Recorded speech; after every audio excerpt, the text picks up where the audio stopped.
Traditionnellement, le foie gras et le sauterne font très très bon mariage et on les marie souvent sur les tables du Sud-Ouest. Je trouve que c'est un peu idiot de se priver de ce mariage qui marche bien et qui plaît à tout le monde. Sur les foie gras, je préfère des sauternes jeunes. Les vieux sauternes, je les laisse plus sur des fromages, sur des bleus, sur des choses comme ça. Moi, j'aime bien accompagner les foie gras de chutney. Je trouve que c'est une belle alliance.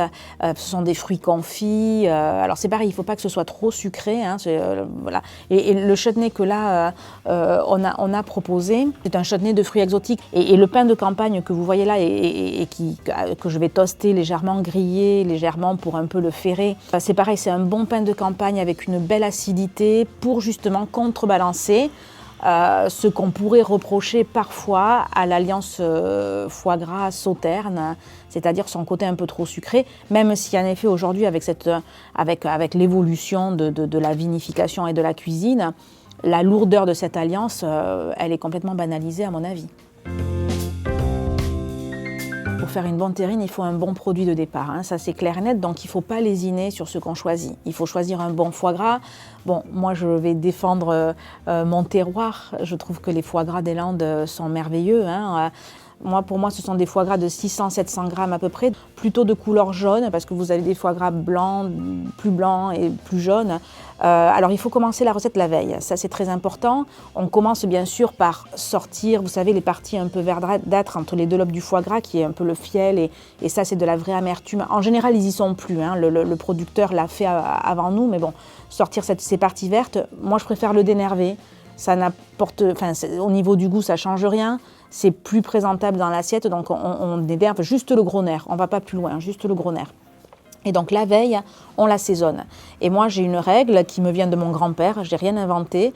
C'est 12 grammes de sel et 6 grammes de poivre au kilo. Et là, on laisse mariner toute une nuit au réfrigérateur. Au moment de cuire, il faut sortir le foie gras à peu près 1 heure à l'avance pour qu'il soit tempéré, qu'il ne sorte pas directement du réfrigérateur.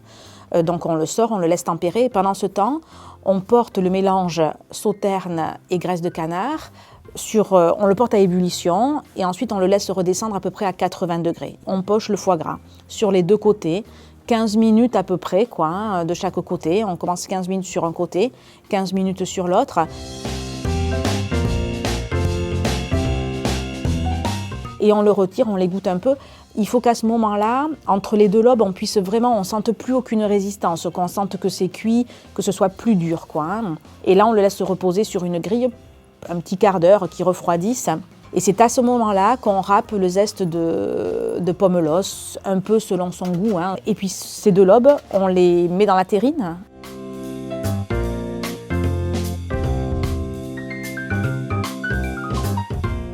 On met un poids par-dessus hein, pour que le foie gras soit bien compressé, que la graisse qui reste remonte.